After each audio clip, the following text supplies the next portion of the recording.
Welcome back to the channel. Following my videos about the bank account closures where customers disagreed with their bank's views, some people have asked me for more information about the Reverend who had his account of 17 years closed with the Yorkshire Building Society because he disagreed with their views and their Pride Month promotion. So I thought I would cover a few more details about that case in this video, plus information that the Chancellor himself, Jeremy Hunt, is deeply concerned about this issue and has asked City Minister Andrew Griffith to investigate this issue, but also that this is very likely to be discriminatory behaviour by any bank that chooses to close an account for these reasons. Now, I've read on some comments in Twitter and various other places that banks can just do whatever they like and that they can't be held accountable, no pun intended, for such discriminatory actions. Now, the account closures themselves, as I've mentioned in other videos, can occur by way of concerns about money laundering. They can occur because of fraudulent activity, and they can occur because of being a politically exposed person, which the government is due to make much more clear the rules about, but also obviously if any customer has any terrorist connections and things like that. But none of those are to be confused with discriminatory actions and decisions made by the bank. So let's take those all in turn. Let's first talk about the Reverend Richard Fothergill, who says he was a customer of Yorkshire Building Society for 17 years and had his account closed after writing comments to a bank in complaint of such in response to the bank's requests for feedback.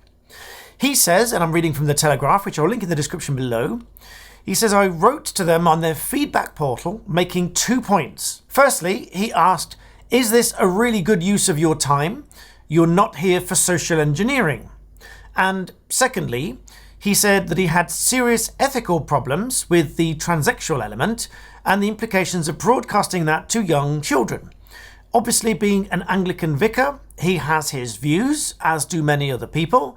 And if many people hold those views, such as many different faiths do hold views like that, they would obviously be contrary to a bank's views and promotion of Pride Month, whether you watching this are in support of it or not. He went on to say, I'm reading from the Telegraph, in a letter he received last week, he was told that his relationship with the Yorkshire Building Society had irrevocably broken down, and that the company holds a zero-tolerance approach to discrimination. How ironic, because after the Mayor Forstater case, as in she won her case for discrimination on the grounds that her views cost her the job and renewal of her contract, resulting in her being awarded £106,000 in compensation, it is discriminatory to stand against someone that holds the views in this way. So whilst the Building Society said that it holds a zero-tolerance approach to discrimination, ironically, in my view, not that this is legal advice or to be relied upon as such by anybody, absolutely, you understand, but in my view, for YouTube, for what it's worth, it is discriminatory on behalf of the Building Society to close his account because of his views, which have now been held to be a protected philosophical belief under the Equality Act. In other words, in my view, for what it's worth, the bank was discriminatory in closing that account, and would be if they closed any account for anyone holding such views. Now, this may well be very different to the reasons that Nigel Farage's accounts have been closed, or it may be exactly the same. I don't know, you probably don't know, and it would seem that even Nigel Farage himself doesn't know. The only people that would know are the people that took that decision at the bank to close that account. Now, I for one think that if this came to court and the court ordered full disclosure, irrespective of money laundering rules and everything else, then the real reasons might come to the surface. But only if there's legal action might we find out about that. However, none of this has gone without attracting the concern, as I say, of the Chancellor himself, Jeremy Hunt, who says he's deeply concerned that overzealous lenders are closing down accounts because they disagree with customers' opinions. And so he's asked Andrew Griffith to investigate this issue, and hopefully there will be some clarity on what banks can and cannot do if their customers disagree with their views.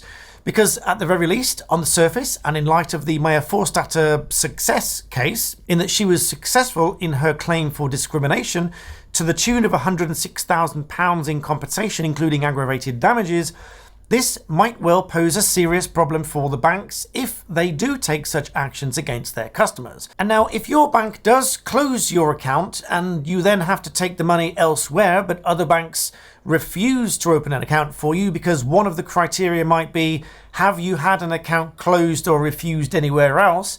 And you are forced, if you're being honest, to say, yes, they closed my account. Then the next bank might just say, well, we don't open an account for anyone that's had a previous account closed. Much like insurance. If you've ever had insurance refused elsewhere, a new insurer may not choose to insure you. And if you've been found to be fundamentally dishonest, which is when you are found to be lying during an insurance claim and that's brought up in court, if the court finds on the balance of probabilities that you were fundamentally dishonest, then that will stick around with you either for a very long time or forever, and you may never be able to get a new insurance policy again. The same may very well be true for bank accounts, unless, of course, clear guidelines and rules are put in place by the Chancellor and perhaps by the Financial Ombudsman Service. So either way, that's a summary of what happened. That's a summary of why I think it was discriminatory, at least on the facts that I've read so far. I'm open to be challenged and be corrected, and to be wrong if any of what I've read is not entirely correct, and if so, I would retract my opinion if that's brought to my attention. But on the basis of what I've read so far as to what this vicar said and what the result was, in my view, his account should not have been closed down. Now, as a caveat to all of that, I don't want anyone going away thinking you can do and say whatever you like because of your personal views. That's not quite the case, and that's not what I'm saying.